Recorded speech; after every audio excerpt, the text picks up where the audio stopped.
This session is being recorded and it will be available to all of the paid attendees. At the end of the conference, give us about a week to 10 days, and these will all be available on Sched. So you will go into Sched just as you've done today. Click on whatever session you want to review or attend, and you will be taken directly to the recording of that session. We will also be posting many, but not all of these on our YouTube account, the YouTube CSLA channel, so you'll be able to see that as well. And now I'm going to turn it over to our presenters from OverDrive, and thank you again for giving us your time and your information. So over to you. Okay, hello everybody. I'm going to share my screen.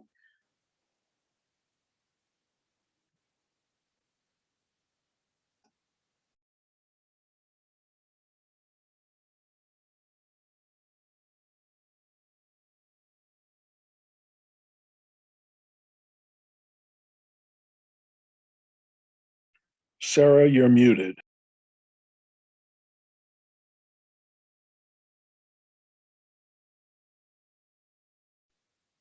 There we go. All better. So welcome to the OverDrive education presentation on curating an inclusive digital school library. I am your presenter. My name is Sarah Wilsman. I'm sure I know lots of you and have talked to you in person. My territory at OverDrive is California. Katie Santoli is an OverDrive employee who's going to help me behind the scenes with chat. If you have any questions, I do not mind being interrupted, so feel free to chat them and Katie will get them to me either during the session or afterwards. We'll have some time for Q&A at the end. So there's a picture of me at a book festival, repping Libby, which is the comparable app for the public libraries. I have my MLIS. I reviewed Kids Lit for School Library Journal for years and years. I was a youth services manager at several Northeast Ohio public libraries, where my favorite part of the job was collection development. So I'm thrilled to be at OverDrive now, working with schools in California and Hawaii and helping connect kids to books. So I am a reader. It says in my Twitter bio that reading is my only hobby, and it's not an exaggeration. I read about 100 to 150 books a year. So most, not all of the books I'm going to talk about today, I've read myself. So especially as I'm working with and dealing with schools, I really try to read the titles myself, because every school has different pain points. Some schools aren't interested in different types of mature content. Other schools, their pain point is violence. So it's good for me to have an idea of what the content is when I'm recommending titles to schools and for grade bands. So the agenda will be talking about digital content in the classroom and school collection, building an inclusive digital collection, and then we'll have time for questions. So digital content in the classroom and school library. I'm sitting in a different part of my apartment and my chair is not as comfortable as normal, so bear with me as I get settled here. So the benefit of digital learning and apps like Sora, everybody is very familiar with digital thanks to 2020. So digital allows for accessibility and inclusion. Reading apps like Sora enable students and educators to browse and borrow from their school's digital collection. And they also, as most of you know, California, I think, has the most schools that are connected to public libraries. We have Public Library Connect, and through Sora, the kids can also connect to the collection at your public library, which just increases the amount of titles available to them. And the nice thing about digital is that it offers other features that support disabilities and learning disorders. So the wonderful thing about digital as a public librarian is that it's very private. I would buy all kinds of titles for my students, and they would come streaming into my library after school got out. And certain books got moved around a lot, but they didn't actually get checked out because the kids were embarrassed to take them to the circulation desk and check them out. The nice thing about digital is nobody necessarily knows what you're reading on your device. So you can explore different topics. check things out, try things out. I know John Green had a wonderful op-ed piece about reading being a safe space for kids to do that. And it flows into the mirrors and windows argument about having inclusive literature for the kids. It's device agnostic.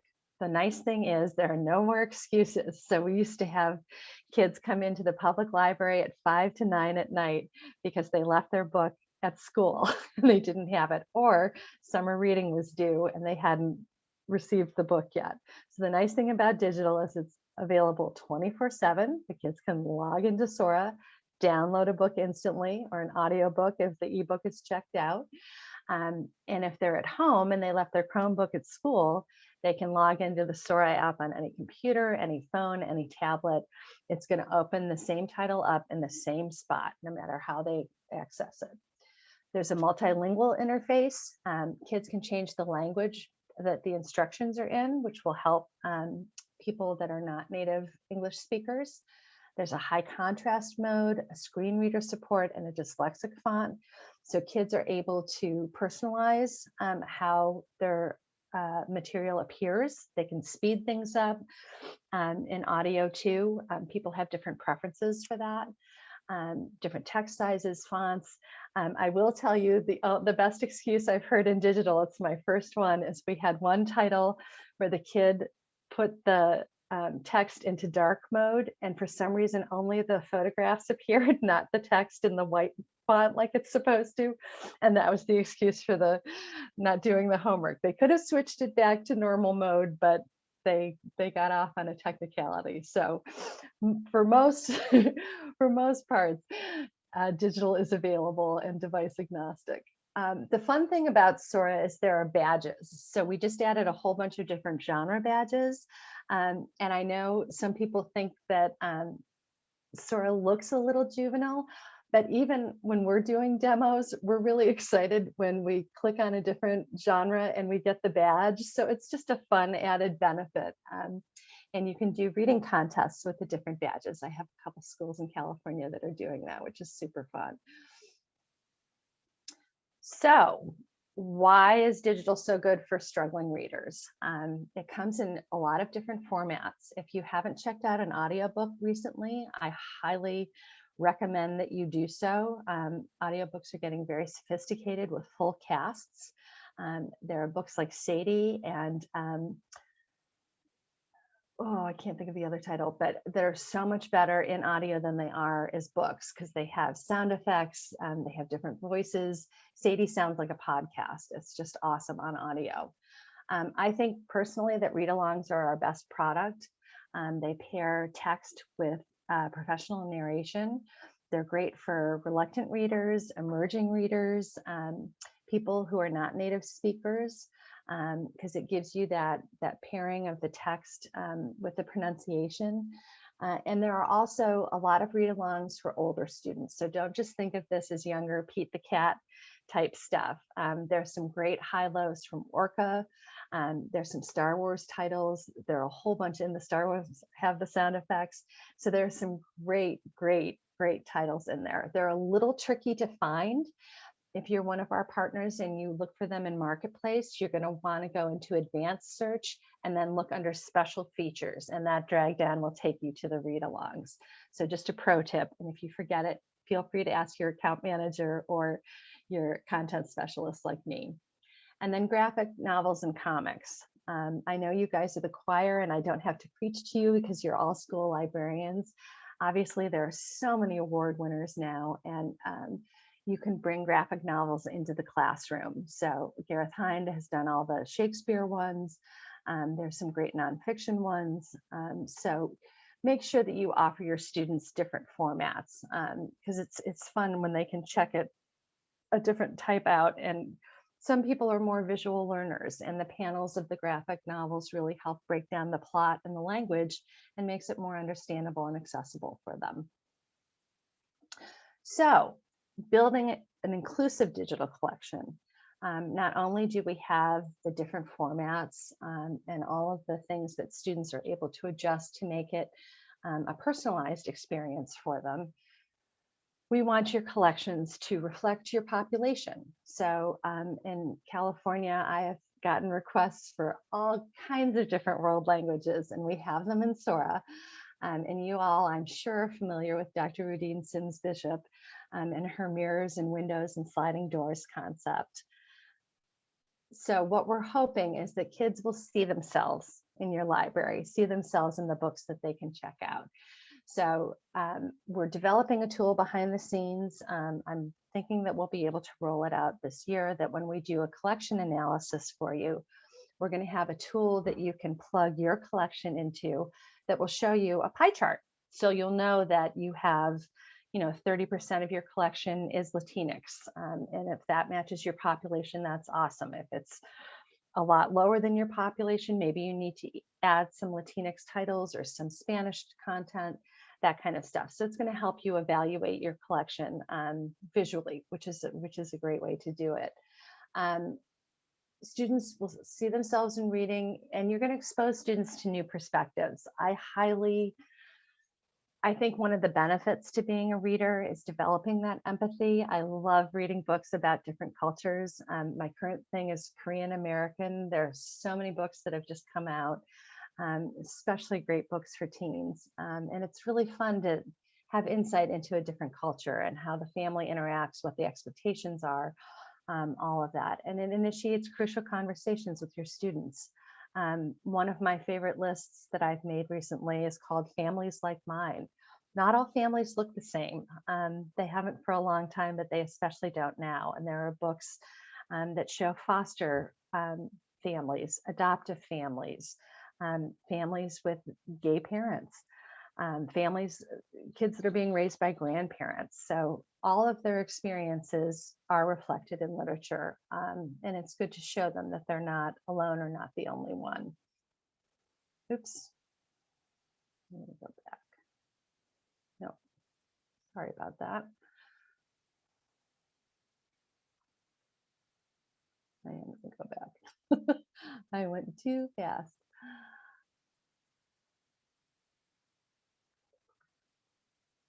Oh, it's gonna, okay. Sorry, folks, I clicked too fast as I was talking with my hands.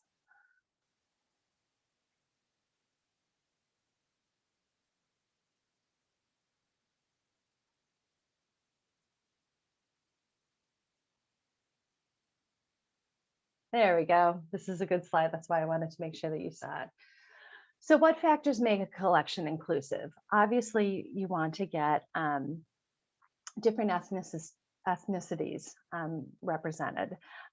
So some of the big ones are African American, Asian American, and Pacific Islander, Latinx, Indigenous titles, LGBTQ, differently abled, all of those, race, ethnicity, gender, sexuality, ability, body diversity.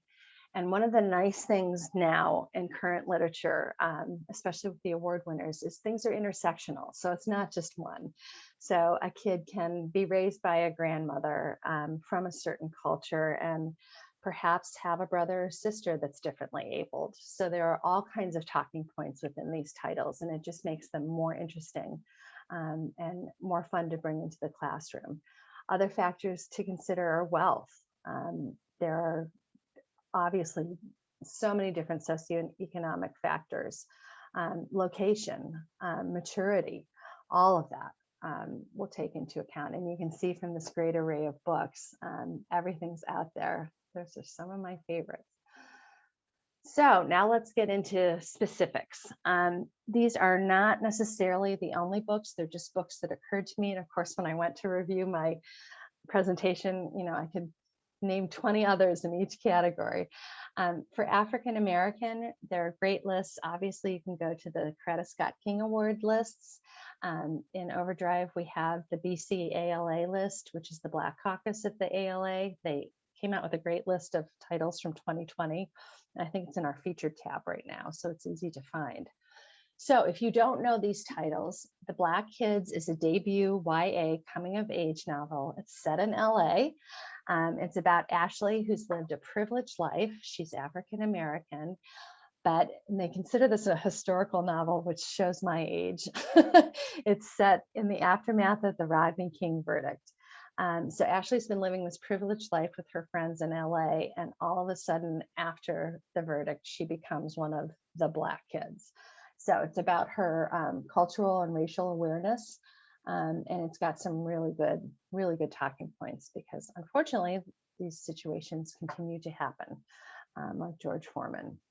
Class Act is he calls it the companion to New Kids. So Jerry Craft just announced on Twitter that he's working on a third book. I can't wait for it. This one focuses on Jordan and his friends as they're in 6th grade. And it also addresses issues of class and race, but it's funny and it's observant. So it's not preachy. I think it's really accessible. And it talks more about Jordan's friends and his crew. So his friend Drew is African American, and he's being raised by his grandmother. And then Liam is a Caucasian who's from a very privileged background. But the book also shows that it's nuanced. Liam's family has issues as well. So it's just another thought-provoking, wonderful book by Jerry Craft and a graphic novel. So it's super accessible. That one circulates all the time. Ways to Make Sunshine is Renee Watson. If you haven't read Renee Watson, read Renee Watson. She's wonderful.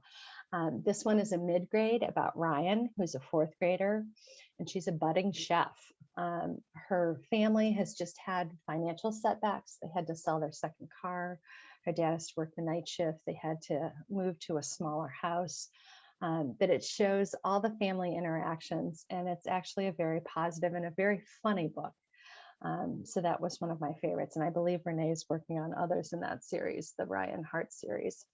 Long Way Down. Jason Reynolds needs absolutely no introduction. If you have not read this graphic novel version of his novel in verse, Long Way Down, about the aftermath of a shooting, you need to read the graphic novel. The watercolors are haunting.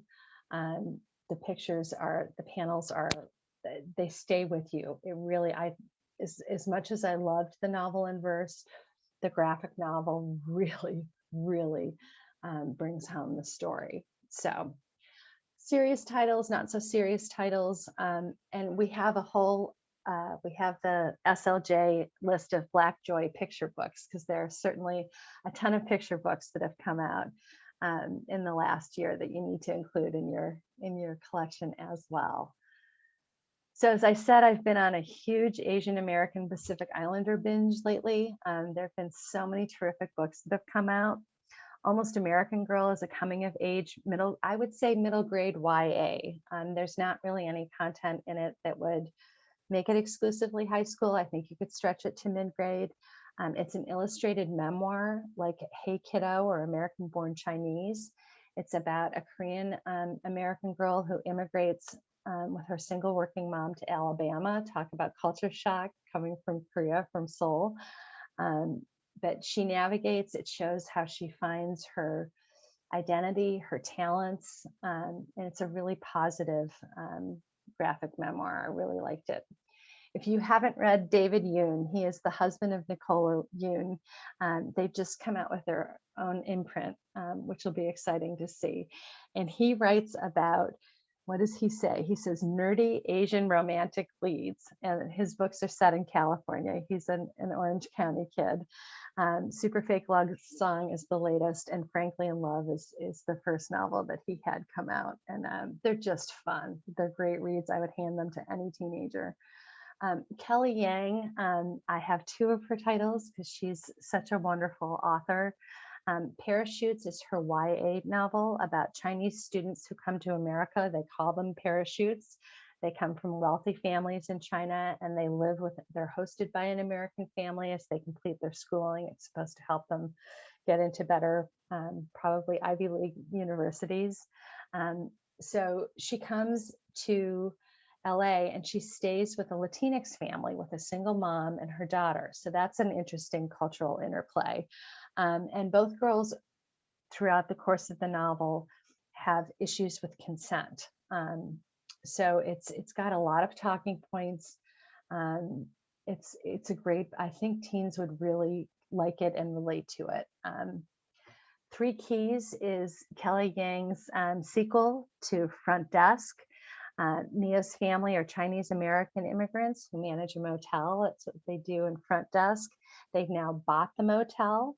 And we learn a little bit more about her best friend, Lupe, and her family, who are undocumented, as California deals with the Prop 187 issue.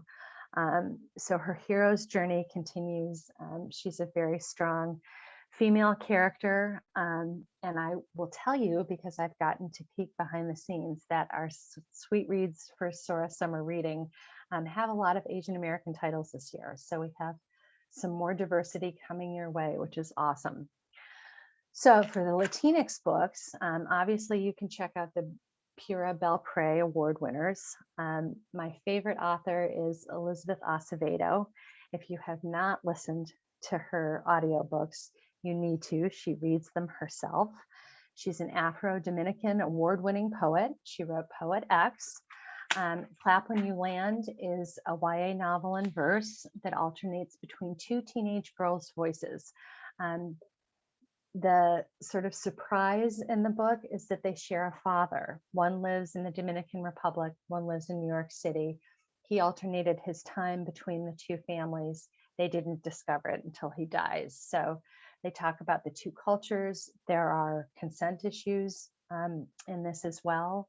It's a lovely, powerful book, and I highly recommend the audio because her voice is wonderful. My Poppy Has a Motorcycle. There are so many Latinx picture books that have come out in the last few years. Dreamers is a favorite. Just Ask, the Sonia Sotomayor book, Alma and How She Got Her Name. Some have Spanish versions, some are bilingual, and some have read-along versions in Sora. So you can choose which version would resonate best with your students. Efren Divided was an award winner this year. It's a debut Own Voices Belpre winning middle grade title about Efren, who's American-born Mexican-American. The twist that happens in this novel is that his mother's picked up by ICE in the grocery store, and she's deported back to Mexico because she's undocumented. So the storyline focuses on immigration issues and the richness of Mexican-American culture. It's not a book without hope. Marcus Vega Doesn't Speak Spanish is one of my favorites. It's also a really good one on audio. It's about a 6-foot-tall biracial 8th grader who weighs 180 pounds, and he's never known his father. So he gets suspended from school for fighting, and his mother decides it's time for them to go to Puerto Rico as a family. His younger brother has Down syndrome. His name is Charlie, and he basically steals the book. He was my favorite character. So Marcus learns more about his culture, more about his father, more about his roots, and learns a little bit of Spanish along the way. So it's kind of a journey novel. So here's the thing about Indigenous titles. I've gotten asked by a lot of my school librarians. Not all of the smaller publishers are able to afford to digitize books. So there are some award winners that we're aware of that just are not available in digital. That's also true with Vietnamese content. The Vietnamese publishers don't always have the money to digitize their content. So remember that Sora is a digital app, and so we can provide to you whatever the publishers provide to us in digital. And Amazon's gobbling up a bunch of titles too, but that's a different conversation. So for the Indigenous titles, the lists are growing and the authors are getting more recognition. Not Your Princess is one that I include in YA collections. It's a collection of own voices stories. It's nonfiction, some are essays. It's a very powerful work and a good one to put in YA collections.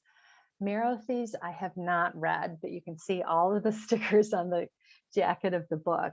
So it's an Indigenous, it's dystopian fiction that's a cautionary tale about social justice and environmental policies. So I know that it has something to do with First Americans or Native Americans, and they're the only people that retain the ability to dream. So it sounds fascinating. It's just a big genre mashup, and it's gotten fantastic reviews. So I put that in a lot of collections as well. We Are Water Protectors is this year's gorgeous Caldecott winner. If you have not seen this book, a pro tip in Marketplace, if you're one of our partners, is you can go in and see the full preview of picture books and graphic novels. I do this all the time. It's my favorite way to read them. So you can see all of the panels and you can read the entire book. So it's a wonderful way to check out picture books and particularly graphic novels if you're concerned that there might be any panels in there that are objectionable. Water Protectors is inspired by the indigenous environmental movements, and it's about protecting Earth's most sacred natural resource, which is water. And like I said, it's just gorgeous. The language and the illustrations are just beautiful. Alasta, we were kind of surprised that that one did not win awards this year. It's a genre mashup as well. It's part murder mystery. The ghost of his ancestor comes back to him. It's part magical realism. It's a debut novel, and it features an asexual Apache teen. So there are tons and tons of talking points. It's one that's on my TBR list, and I have not gotten to it yet, but it got a lot of critical attention this past year. The nice thing about Marketplace too is you can click on the reviews and it will show you which journals things have been reviewed in, what awards they've won, all of that. So it's a nice way to check books out as you're building your collection. So the LGBTQ titles, Darius is my favorite. So Darius the Great Deserves Better is the sequel to Darius the Great Is Not Okay. I follow Adib on Twitter. He is delightful. If you want to know more about Star Trek or tea, he is your guy. So in this book, it's an Own Voices intersectional sequel to Darius the Great, like I said. Darius is a gay Iranian American, and he navigates his first relationship in this book. He's back in America. He visited his grandparents in Iran in the previous book. So his father is Caucasian and his mother is Persian. So he's navigating two different cultures. And in this book, the audiobooks are fantastic. I want to say that. The reader is terrific. But there's a speech that his father gives in this book, and his father is a little more reserved. He's supportive, but he's a little more reserved, and he and Darius both struggle with depression. So their communication evolves over the two books, which I really liked. It reminded me of the parents in Aristotle and Dante also. But his father gives a speech about consent in this book that is a masterpiece and should be taught. It was absolutely lovely. All Boys Aren't Blue is a YA nonfiction. It's a series of essays by the author about being bullied, about toxic masculinity, family. It touches on all kinds of different topics that affect LGBTQ kids. If you have not read it yet, I highly recommend King and the Dragonflies. It won the National Book Award, and it is a mid-grade. I know the topic, people tend to want to make it older and for teens only, but this is about a 12-year-old. Kingston, he's convinced that his brother, who recently passed away, has turned into a dragonfly and visits him. King and his best friend Sandy, who is white, is abused by his policeman father. And between them, they are grappling with their emerging sexual identities. They both end up identifying as homosexual by the end of the book. And again, it reminds me very much of Dante and Aristotle. The parents are very supportive. And it's wonderful in how it shows King's internal dialogue and his conversations in his head with his brother. It's a very well-written, lovely book, and I highly recommend it. Juliet Takes a Breath is a YA Own Voices graphic novel. She is a Puerto Rican who's been closeted, that she announces to her mother that she is gay, and she moves from the Bronx to Portland, Oregon, and takes an internship with a feminist writer. And the internship leads to her having a better understanding of herself. So it's definitely a coming of age novel.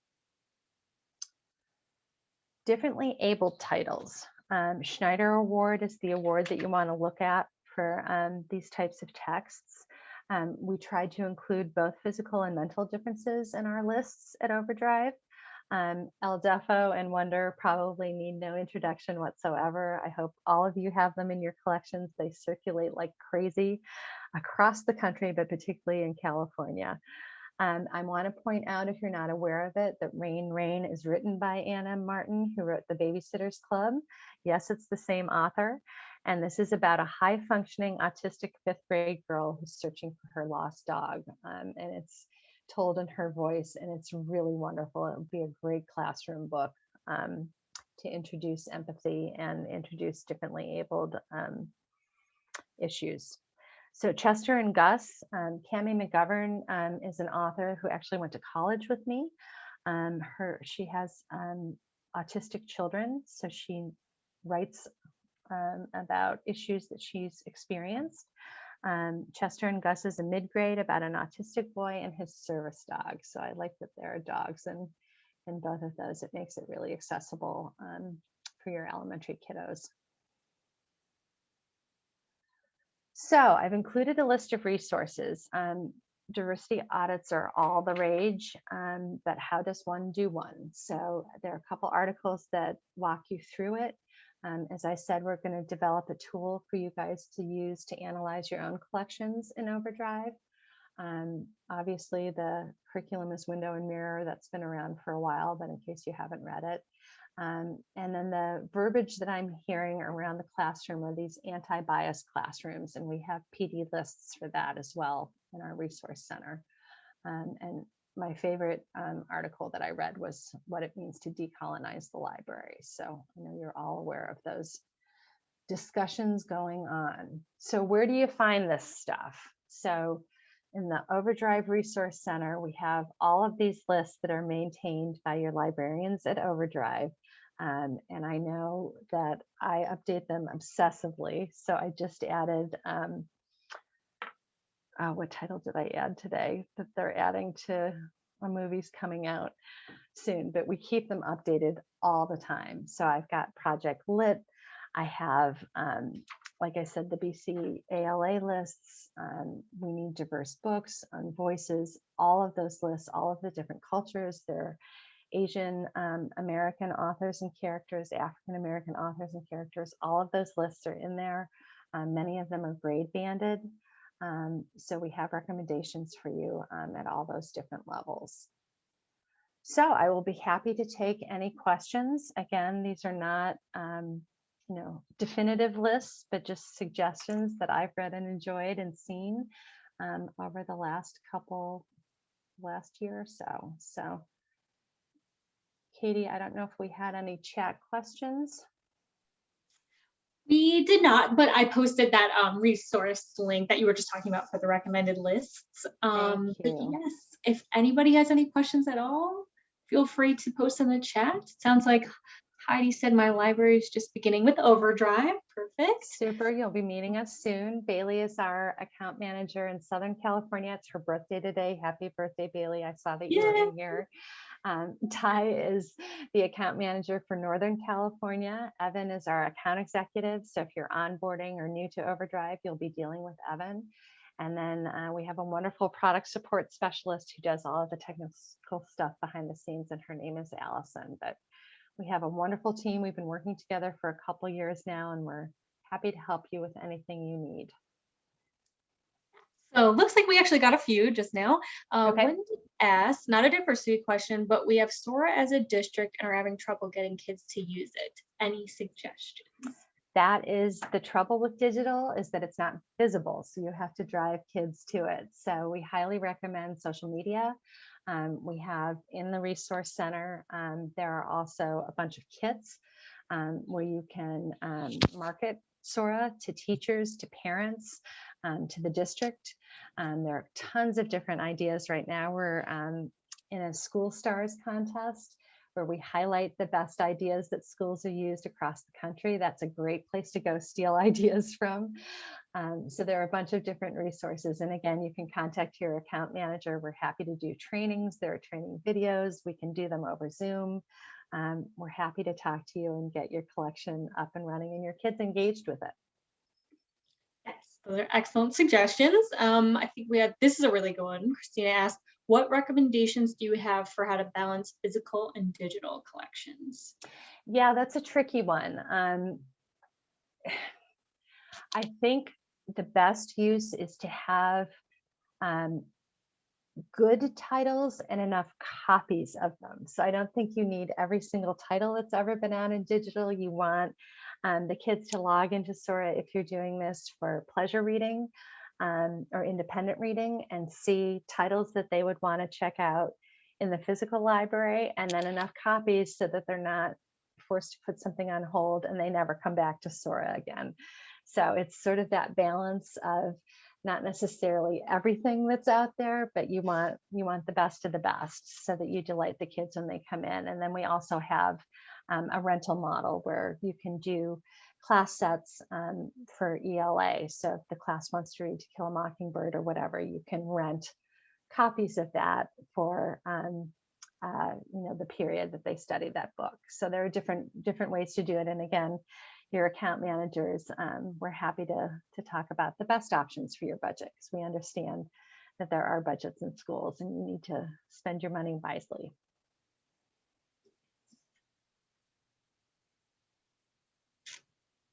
I think that's it so far, but also, just kidding, one more from an end user point of view, can your collection be searched by all the criteria you might use in collection development?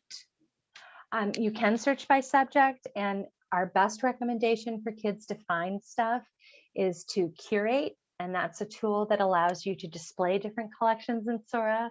So if you have kids that are doing a cultural assignment for 8th grade, you could put all the books that would work for that assignment in a collection and say, world cultures 8th grade, and then they can choose from that list. So the more that you drive kids to particular collections, and you can share the URL with teachers, that's a great way to do it. So like this month, I've posted Black History Month collections. So you can do seasonal, you can do topical, you can do curricular, however you want to organize stuff so that your kids have access to it. That's a great way to drive it, because they can search by subject, but we all know kids like having things teed up for them, or there's more success when it's presented to them that way.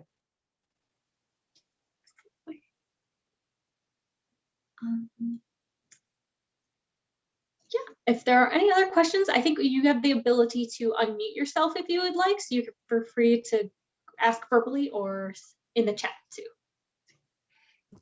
Well, so I'm just going to go ahead and ask out loud. Sure, absolutely. Because we just got started with Sora, and I have a budget to spend, and we have some books in the library, but we're virtual right now. But at the same time, I want to build the collection for when we're not virtual. So I'm trying to figure out which titles do like how much of it should be duplicated as and I know the answer is probably going to be different, but is there some sort of guideline that I can use? Like how much of the titles that you have in your library might be duplicates of what you have in the physical library, and what ones work better? Like, for example, you were saying how Sadie works really well as an audiobook, and I'm going to assume that's probably true of like Lovely War. I noticed had a huge cast of characters as an audio. Right. Full cast is great, right? And Long Way Down, those illustrations are fabulous. So not knowing, is there a resource, one, to figure out which format of the books are better in are a superior way of I know everyone as, but you know what I mean, like so, which versions right. are really add something to the experience. So if you talk to your account manager or to me directly, all of our contact information is under that support tab. And I am in front of my computer all day, every day. There are different ways to approach it. You can send me a list. These are the titles that ELA is using this year for 7th grade, 8th grade, 9th grade, and we'll see what's in digital, what the prices are, what the lending model is. So we do that for schools all the time and are happy to do that. And then we can make recommendations. So maybe you want only one copy of the audiobook, but you want 20 copies of the ebook. So those are the kinds of determinations we can make for best spending your budget for stuff. And the nice thing about Marketplace is it automatically shows you things in order of popularity. So you'll know that you're spending money well because kids are checking it out, both in California and across the country. So we're happy to help you work through all of those issues. And we have something called Duke Classics that are available in simultaneous use, which means multiple users can check them out, and they're free. So they're all of the titles that are they're in open rights, like Project Gutenberg, but it's a much more attractive format. So it's Shakespeare and things like that. So we can tell you, don't spend money on those. You can, get this Right. Well, then copy for free, and then we'll spend your money over here on Stamped, which is super popular, but it's a little more expensive, that kind of stuff. So then with the ones that are in the public library, should it be maybe if it appears that they have a waiting list, then I want it for the school library, but if they're available, then my spending my school money on those ones seems less awesome. Yeah, and as a public librarian, I will tell you that they're there to supplement and help, but there's no guarantee. And then you don't have control over their collection. So the kids have access to it, but if you're trying to curate something or assign something, it needs to be a copy that you own. Oh yeah, if I'm assigned, okay, that Right. makes sense. That makes sense. Right. So it's nice that they have extra copies, but It is. particularly if it's a curricular title, I would encourage you to buy your own copies. Yeah, we just got access, and yesterday I was on a meeting that it was book club, but our physical book got lost in shipping. So we were just talking, and and I made sure that they linked the Sora to their public and the library. Nice. So that they had access, and they were impressed so far, but I still and as a former public librarian, I will tell you, having the titles appear within 3 or 4 hours, no stickering, no labeling, no anything, is a real plus. So you can get a title very quickly if you need one, or if a teacher needs one. Okay. Like, I'm willing to keep talking. What the other people, I'm sure. I'm like,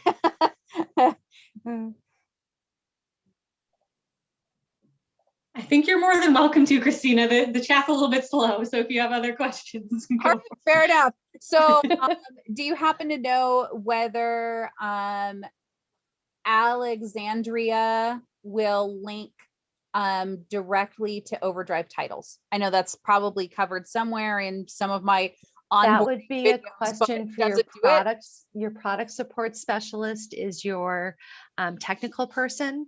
And in California, it's Allison Bates. She'll be on the support tab.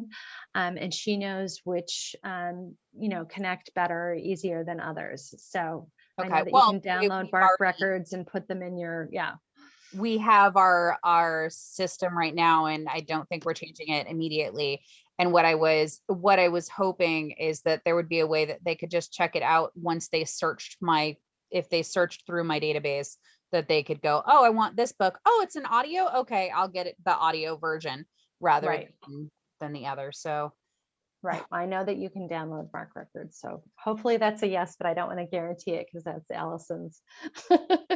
Allison's expertise, not mine. So don't hold me to it. I will ask the experts then. Yeah. And then you had all those resources, and yeah, I think that's it. I'm not sure why the chat is super quiet. Usually, and you guys, we know how busy you guys are, so don't feel bad reaching out. It's my job. I'm in Marketplace all day, every day, where you guys may only be in a couple times a year to make purchases. So feel free to ask me to tee up carts, or collections for you to purchase that you can go through and edit and review. I don't mind doing that at all. And it just helps save you some time and show you, what the best resources might be, like you had said earlier. And we can show you the different ways that they're available, again, to take advantage of your budget and make it go as far as possible. And Christina, I messaged you Allison's email address just so you have it. Yeah, I think we have about that 5-minute warning, so maybe we'll just stick around for like another minute or two, but Otherwise, Sarah, thank you so much. You're welcome. I can I talk added about books so all many day. books to my to read list. So, Ask a librarian. Oh, is there an award for Asian American writing?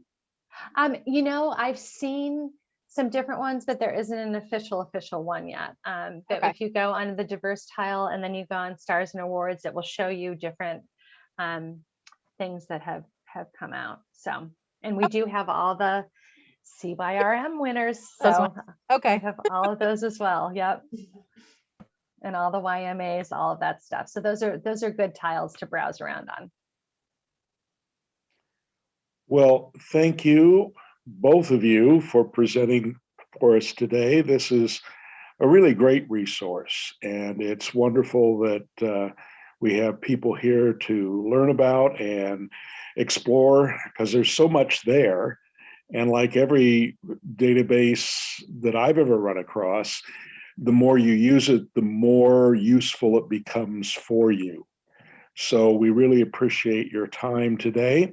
And for our attendees, thank you for being here. Remember that coming up next is the conflict-free time. Go to the exhibit hall. Visit all these wonderful sponsors and exhibitors that have stood by us over the years, and particularly in this year where it's been unusual. It's been a year. It's been a year, right? So again, thank you very much. I'm going to be closing the room now. Thanks, everybody. Bye-bye. Bye-bye.